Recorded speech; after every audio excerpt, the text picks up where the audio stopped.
All right, good evening, everyone.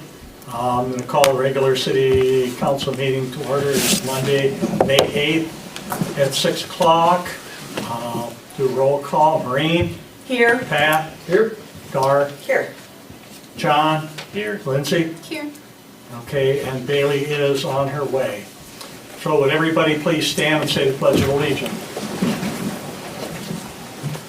I pledge Allegiance to the flag of the United States of America and to the republic for which it stands, one nation, under God, indivisible, with liberty and justice for all. Okay, thank you.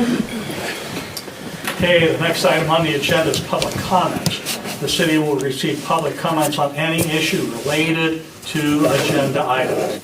Then a discussion by the council may take place.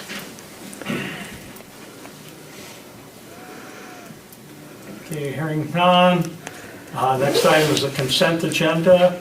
City council minute from April 24th. Planning commission minutes May 1st. General fund balance for April. Cash balance for April. Paid invoices for April.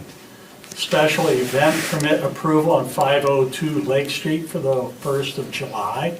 And a special event permit approval for Freedom Park on May 13th for Pete French's 50th anniversary. Motion to approve consent agenda items 1 through 7. Second.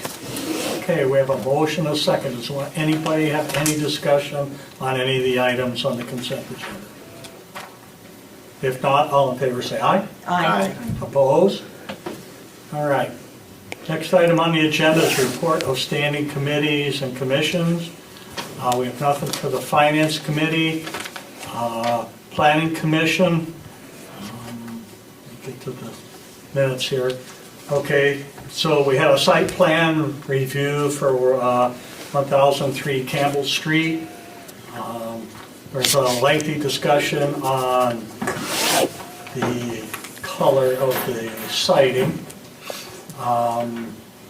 We came to the conclusion for them to make it look nice, and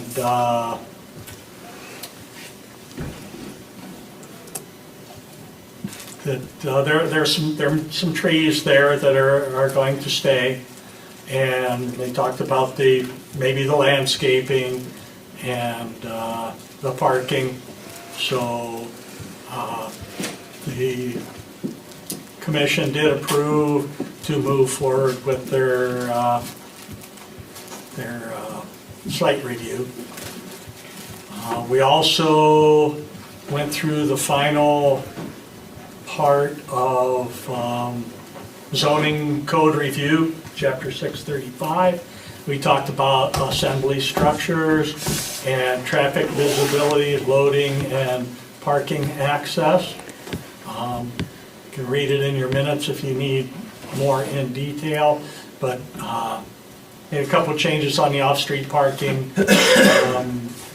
things like that. So we're pretty much finished with that now, right, Matt? With the zoning review? So we're finished, yes, and we'll have an overview discussion with Plan Commission next month, and then we'll bring that to council for discussion as well before we go to our public hearing stage, which is most likely to happen then in August due to the 4th of July holiday. Did I miss anything on review? All right, thank you. Okay, so the next meeting is Monday, June 5th at 6 o'clock. Parks and Public Works, next meeting is Monday, May 15th at 5. Health and Safety Committee report was today, May 8th. Anybody like to give an overview for your minutes? I'll do it. Okay. We just met tonight. Basically, there were 2 items on the agenda that we talked about. The first was moving forward in discussions and bringing it to council as far as a different detour route for the Prescott Days detour on Saturday morning of Prescott Days through 4 p.m. And that detour route, we are hoping will be changed to go to US Highway 10, to County Road QQ, and then back down to 35 rather than going straight up through town. So that should be brought to council here within the next council meeting probably, right? Yep. Yeah. Got some things to discuss with the county as far as cost, to put up the detour signs, and having a discussion with the cost to be incurred by Prescott Days or the city or both. But yeah, they'll be coming to council soon. And then Kinnick Street, we're just trying to slow down drivers on Kinney. And we are going to move forward with doing some line stripping and some delineator posts to encourage slower speeds on Kinnick Street. I'm thinking that will be completed by probably August. Okay, good. Thank you. Okay, so the next meeting will be Monday, July 10th, 5 o'clock. Personnel Committee report from May 3rd. Yep, we had a pretty full meeting. We talked first of all about a NeoGov software. And that's for, it's cloud-based software for recruitment and for kind of bringing staff onto your staff. It has sort of like a one-click posting of jobs, forms for applicants and new hires. And it's been used in some of the surrounding towns with good reviews. So we suggested further study and perhaps to include it in the 2024 budget. We discussed future staffing for Parks and Public Works along the lines of, if we keep expanding recreation in the city, we're going to need to bring on staff. How are we going to do that? And so we floated around a couple of ideas, but we aren't much further than just a long-term discussion at this point in time. We know we have Cooley Trails and the rest of Miggy Park, the riverfront, and so we even talked eventually about some kind of separate parks department that might be different from Public Works eventually, but all of that is very long-term. On the agenda for tonight is the proposed administration and employee picnic event for your consideration. We talked about police staffing and recruitment. It's been difficult to hire police, and we're down yet one more person again now. The chief just told us this afternoon, so he has an interview on Thursday of this week to fill one of the positions. We'll still be down two. But he came to the Personnel Committee with, I think, a really good suggestion that we sponsor someone through the academy. So that would be, is that a 6-month process, Chief, from July through December? It's 18 weeks. 18 weeks. Yeah. So we might be looking for 2 candidates to sponsor through the academy as a result of trying to solve this issue. When we get closer to that actually becoming a suggestion, it'll come to the council. So are we down 3 now? 3. Yeah. Oh, jeepers. Okay. Yeah.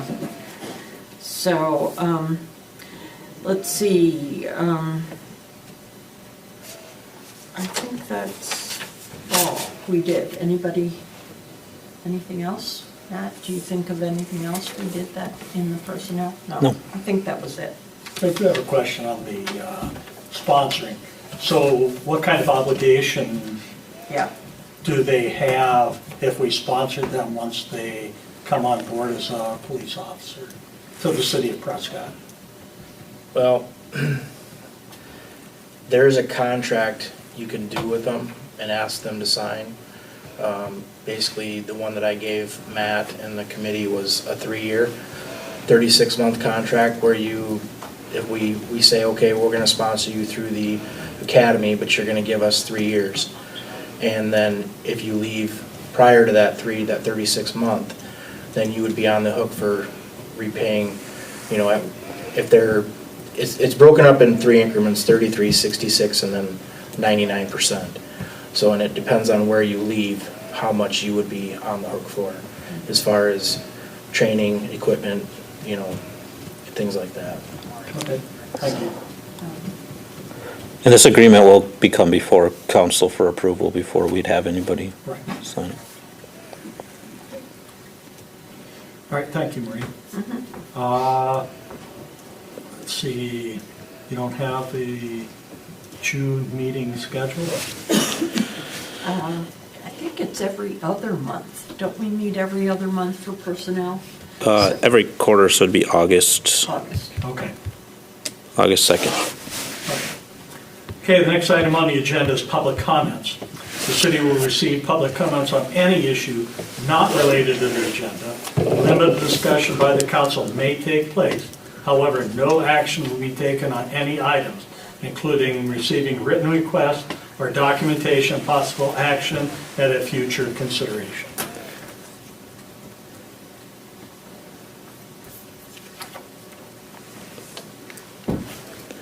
Any public comments? Is that about all matters? Or- Yeah. Anything not related to the agenda, yes, sir. Doesn't make sense.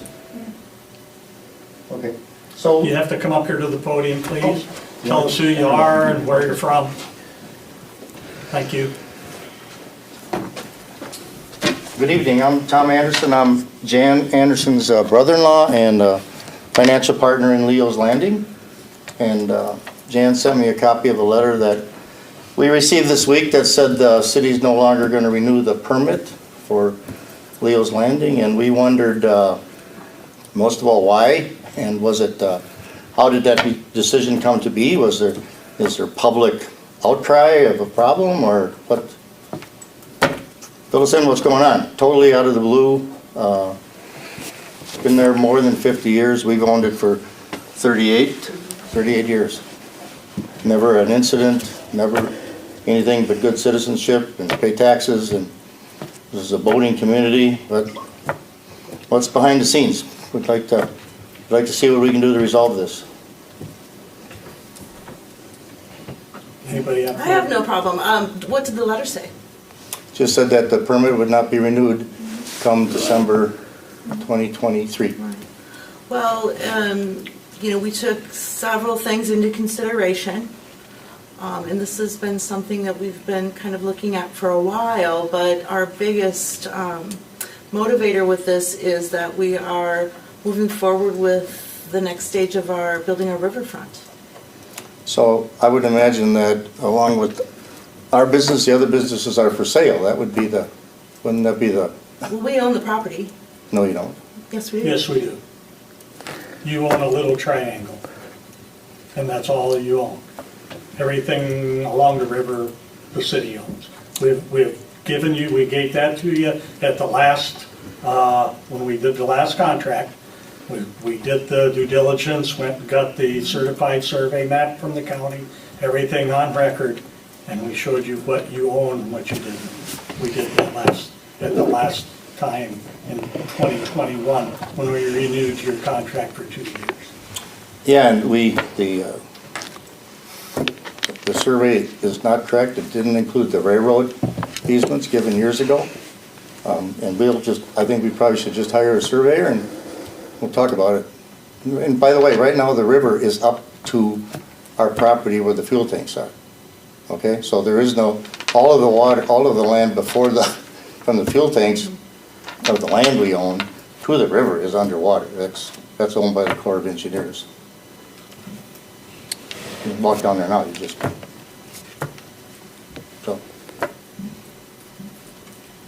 but I think maybe back to the basic question, there's 7 people on the council here. What is driving this? Is there any public comment about it? It was done in a closed meeting. Why does the council unilaterally decide something that may or may not be driven by the people?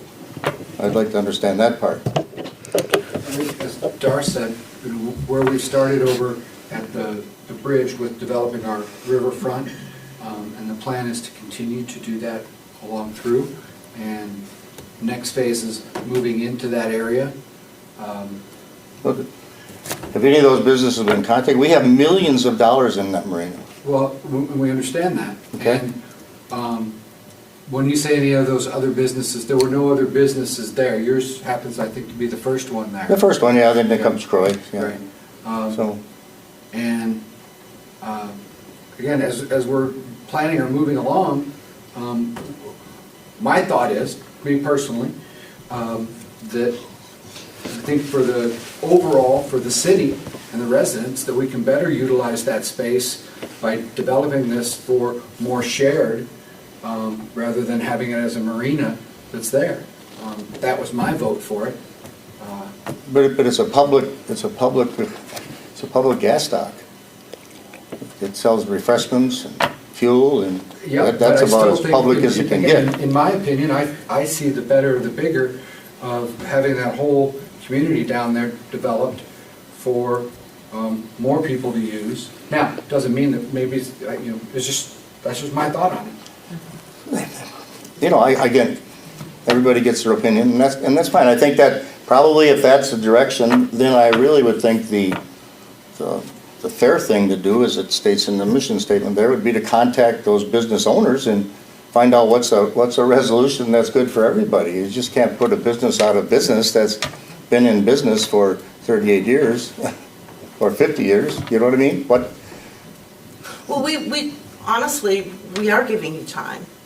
Your Yeah, but then- lease is up at the end of the year. It's a family livelihood. Correct, but it's, Time. There's millions of dollars invested there. We had tsunami that we had to live through. What do we do next? What do those 45 boats that stay there, what do we do for a living? What does the family do? I mean, that's not much time for a whole change of careers, and what do we? I guess my question would be, I'm a little, last year when this was renewed, when the lease was renewed 2 years ago, for 2 years, as opposed to any other, I think there was discussion then about, moving forward or changing things or doing something different. I think there was some insight that maybe things were changing. But even at that meeting, if you remember, and then there was further conversations with Matt after that, what was the plan of the city? Could it be revealed to the constituents of the city, and then it could be discussed? But I don't know that there's any master plan been revealed, has there, that the taxpayers can have input in?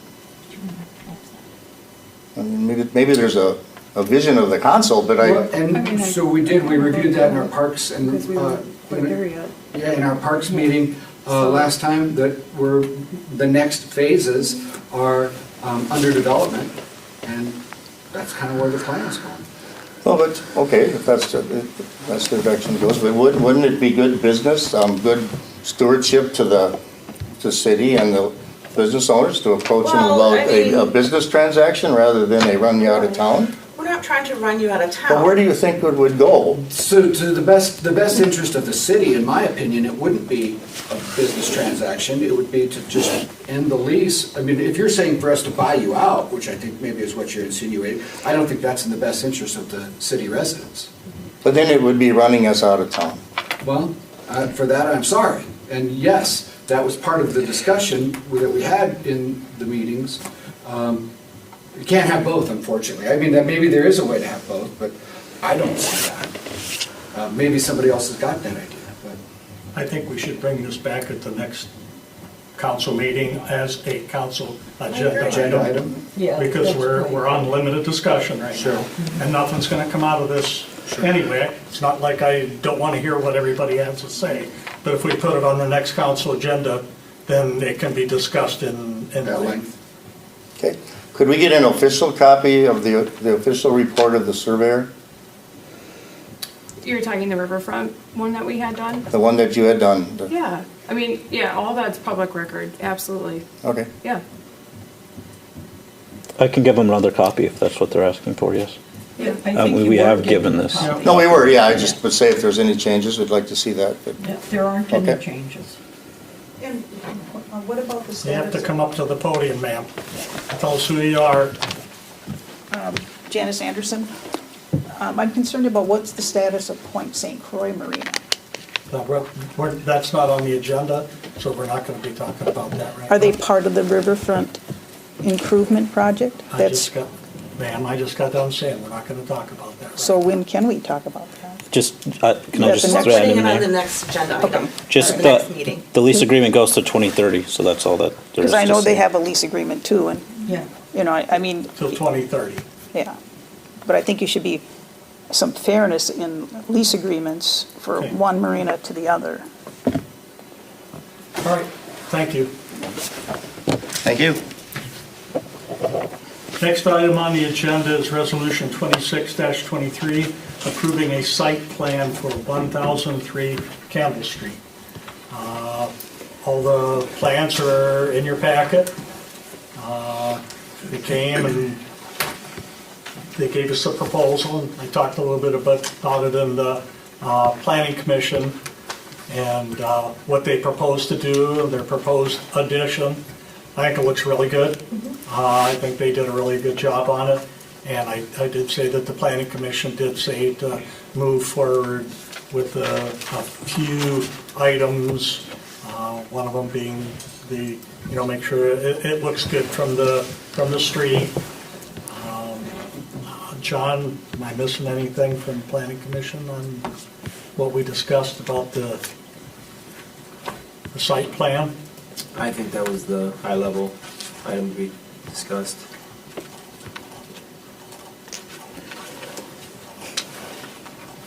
So I'll look for a motion, unless anybody has a discussion. I'll make a motion to approve resolution 26-23. Second. Okay, we have a motion, a second, to approve the site plan for 1003 Campbell Street. Is there any discussion on the motion? If not, all those in favor say aye. Aye. Opposed? Okay, thank you. Next item on the agenda is Resolution 27-23, approving expenses for Orange Street repair and maintenance for $28,460. Matt, you want to take that? Yes, thank you, Mayor. So the 2023-2030 capital improvement plan currently has Orange Street improvements in there, the total cost of which was budgeted in the CIP for $161,900. Overall, we did previously approve the mill and overlay for Orange Street at a cost of $79,683. Tonight, what's being brought before you is basically the piping for the storm sewer replacement of $19,946. And then also, one of the things as we're looking at the improvements, the current retaining wall that is partially owned by the city of Prescott is in a current state of pretty bad disrepair. So the thought process was, as we were moving forward with the improvements that we're doing down there, looking at replacing that with the current workload that Public Works has. They have done retaining walls in the past for some of our other properties that we have done. However, the thought was to look at somebody local in terms of a repair and maintenance. Since it is repair and maintenance, it doesn't have to go through the official bidding process, but we reached out to Pros Touch Landscaping, who gave us a quote to do the work. The idea would be that before we move forward with anything, that we would work with the property owner to the south, which is Jerry Voss, and get his approval to cost share based on the percentage of the ownership of the retaining wall. There is a map within your packet tonight that kind of breaks down the linear feet of that retaining wall. So with that, I would turn it over, or just overall, I guess, based on that cost share, then between the storm sewer pipe and then the splitting of the retaining wall for cost, that would be a total of $28,460 to be considered. So with that, I'll turn it over to council for comments and questions.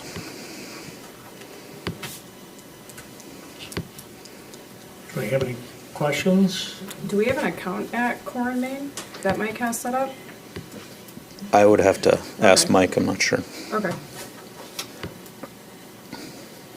I'll entertain a motion. I'll make the motion.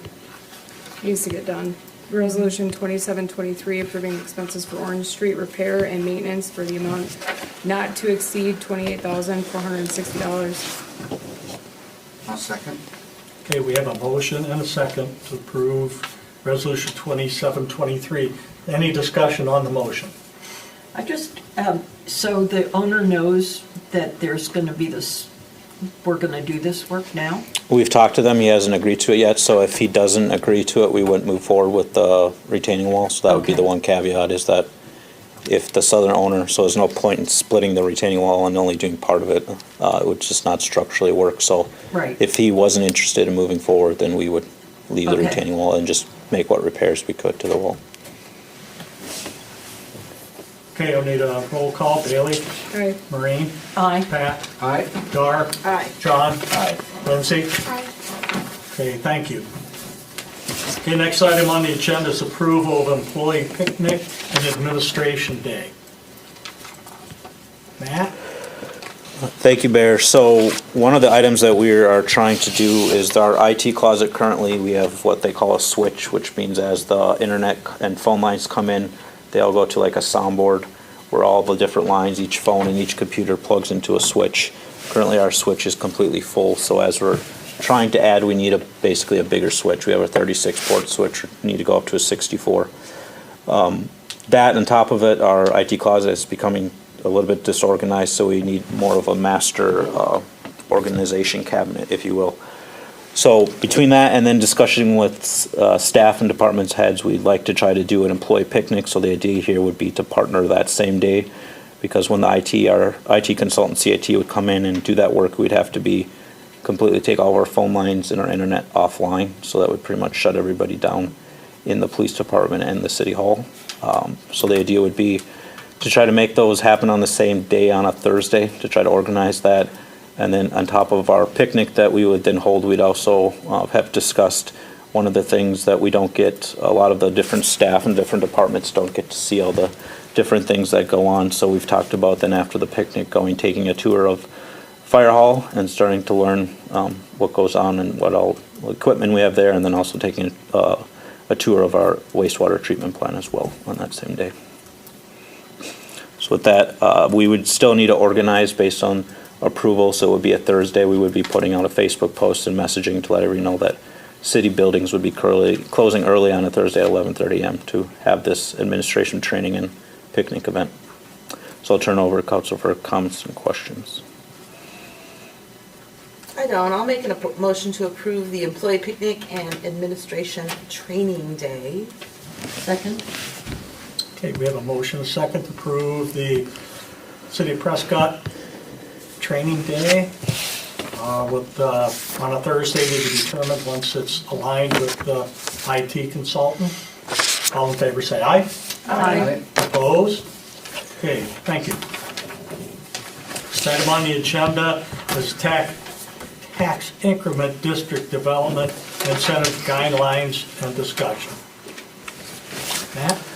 Thank you, Bear. So over the years, we've used incentives for a number of businesses that have come to town, specifically within our business park, looking at like UNFI, SV Labs, and Foley, to name a few of them, where we have used a land incentive where basically we have given discounted or free land to those businesses to develop in exchange for making a large investment in our community in terms of bringing their businesses.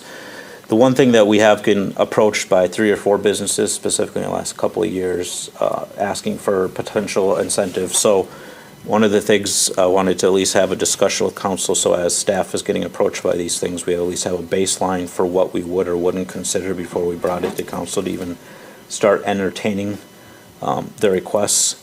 So I wanted to see if there was a willing. Basically, we talked to Ellers, and their village of Roberts, Wisconsin, did something similar of this recently. So they gave us a draft guidelines of what these look like in terms of what they approved. To kind of lay it out, the guidelines go over a form of incentives, whether that be a cash incentive, installation of public improvements, land or other assistance. Then they look at general assistance guidelines in terms of the steps of how that would go. If somebody asked us, we'd first get an application. Second, we'd have an analysis done by our financial advisors, which is Ellers. Then we have consideration of the assistance. Then we'd have a requirement for an agreement, a developer's agreement to be required. Then we look at project eligibility. And then also the last step would be if there's a cash and save it payment based, it would be based on a pay-as-you-go. Nothing would be upfront necessarily. Next part of the guideline would be the sources of funds, determination of what are the source of the funds for any approved project that would use assistance, and then look at desired qualifications for us to consider any project, specifically quality of project, architectural design, quality of construction materials, projects that provide improvements of value equal or higher than surrounding properties and maintain the character and context of the area, projects that provide a significant increase in the tax base, projects that provide significant new or retained employment, projects that do not place a significant burden on city services. And then we look at applicability in terms of sets the guidelines, but does allow the council flexibility to use or not use additional guidelines as they see fit. So basically, tonight just wanted to gauge council's opinion, and if this is something they wanted to see brought forward where it would actually be specifically tailored to the city of Prescott that we would formally adopt or not. So with that, I'll turn it over to council for comments or questions. I think this is a really good thing to have, and it's to have these incentives put down so that when they come up, we can have this as, well, this is what we said. The reasons were for us giving these incentives, and I just think it's really handy to have it in writing. I'm indifferent. I think parts of it are really good. I think parts of it actually are putting us at risk. And so in terms of financial aspect of people either going bankrupt and we're out money or something like that. So if you look at, I think we've had a couple properties potentially where this has happened. I think the, what's the hospital name? Didn't we give funds St. Croix for Hospital. Something there? I thought we gave funds, or they were asking for funds. For demolition. Demolition. The Is old that hospital at one point asked for assistance in developing into senior living, but they never came forward with an official plan set, so no developer's agreement was ever drafted or. I see. I think, what do you mean by risk? I didn't see much financial risk. As long as we're not going to take on any financial responsibility, so if we're basically going to be issuing payments to people, just having something that's, like, are we going to be able to recoup our money if they go? Well, we Tail up. wouldn't issue money without a contract of some kind.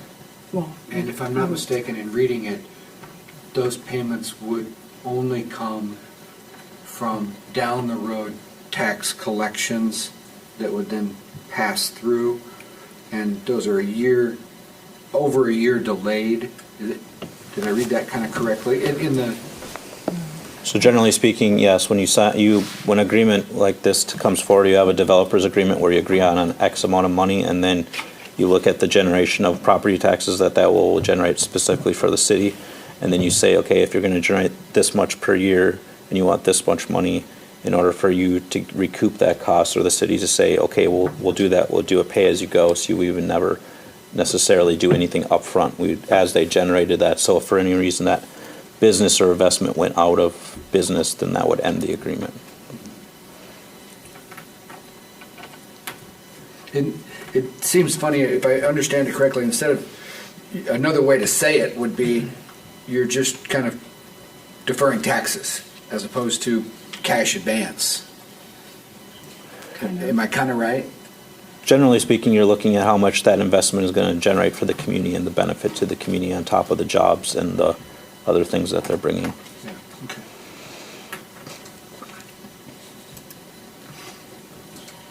We've regularly been asked to give incentives to people coming into the community, like AFI and, you mentioned them here. Yeah, in the UNFI, and Foley. are you thinking more commercial, not residential? In terms of businesses that have asked us for assistance, I think it's been run the gamut in terms of commercial, industrial, and multifamily, or Commercial, a I guess mix of I'm them. less concerned about. Residential is the one where I'm like, I don't know about that. Well, I mean, yeah, Dardo's why I'm thinking that, but, I mean, yeah, I don't know. We never considered residential before, but if you remember, the housing study said that we were going to have to look at providing incentives for housing development if we want to get in lower income, lower Yeah, than 200 or 300,000. I mean, the housing assessment, I don't know if we want to, I don't know. I was indifferent about that presentation, but I think commercial, I would be less nervous. With residential, there's just a lot of stuff, now. especially now where you're going to get kind of smaller builders and things are getting a lot harder where if you're going to go in, like you have your sworn in the beginning, right? So you're basically going, you're like, okay, here's my sworn, here's what it's going to cost. So you're estimating everything off that. Now, change orders, if you have framers screw up, if you have, God forbid that happens, plumbing, all that jazz, that happens fast. And then you're at your title company trying to close, and it's a nightmare. Dar knows exactly what I'm talking about.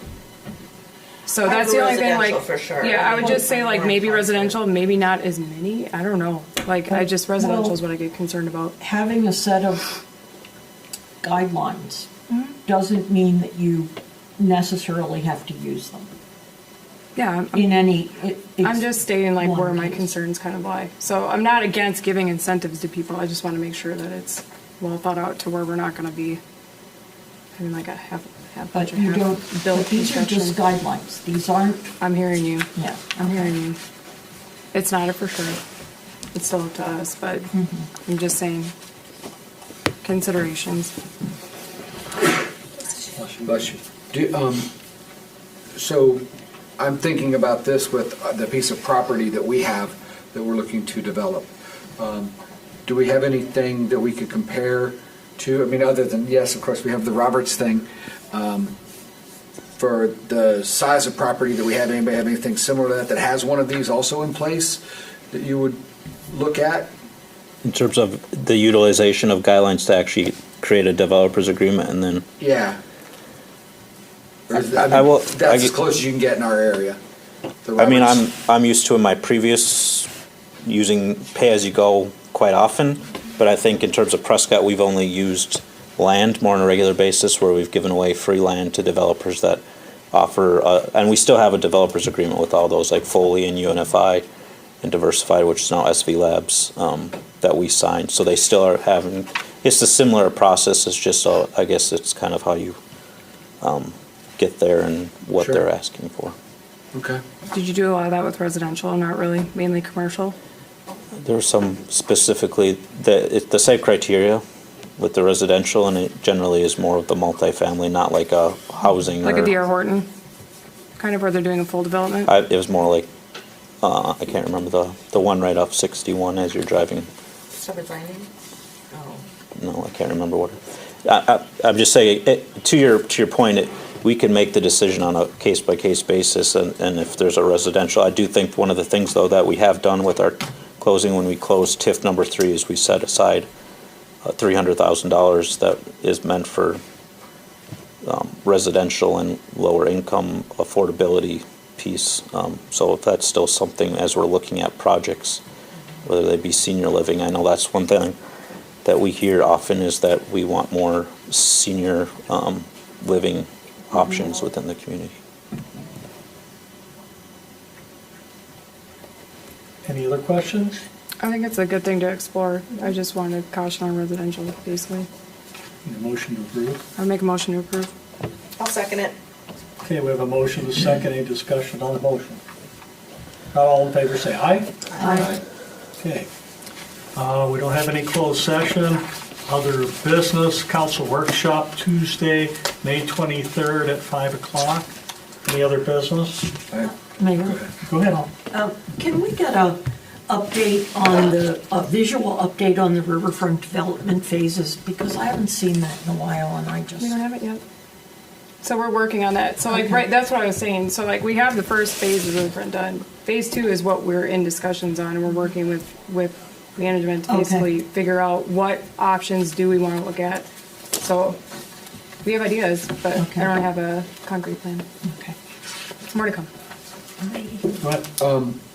I'm checking in on, we had talked about I guess I would call it a shovel-ready packet or proposal for our property, and I know it was getting put together with the help of, I believe, Power Company, is that right? XL Energy, correct? Yeah, and just an update, somebody had mentioned they remembered about that and asked me about it and asked me to ask about it. For which property? For our, Sears. the Sears property. Yes, so we're going through the final stages of getting that approved. Excel, we actually just met with them last Friday, Carter and myself, and so we should be getting full approval hopefully here by the end of May, and then they'll actually come out and be shooting drone footage of the site and then posting that, and they put together like a minute-long marketing video that we can use for the site. Okay. Thank you. We have an update on the Locust Street beginning. Yes, thank you for bringing it up. So we had a meeting with Cedar Corporation today at 3 o'clock, and they have stated that Haas Sons has given them a start date of July 24th. So per the agreement, they have till November 17th to complete it. Cedar Corporation has talked to them because that is quite a bit different than what we originally had planned, which was end of May, beginning of June. But in terms of their ability, they think with the amount of crews they have and the time frame, they can still get it done within the amount of time per the contract. The whole length of Locust Street in that time frame? Are they going to be they were going to do phase 1 for half the street, phase 2 for the second half of the street. Are they still going to do? They will still be doing the phased approach in terms of what was in the approved, the specs and that they agreed upon.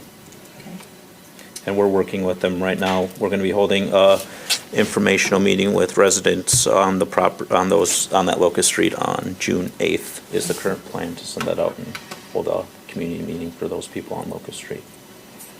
That's a big difference from when they were going to start originally. All right, thank you. Any other business?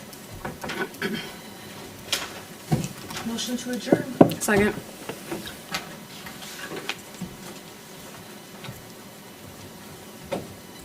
We have a motion and a second to adjourn. All those in favor say aye. Aye. We are adjourned. So we'll be putting you guys on the agenda for next council meeting.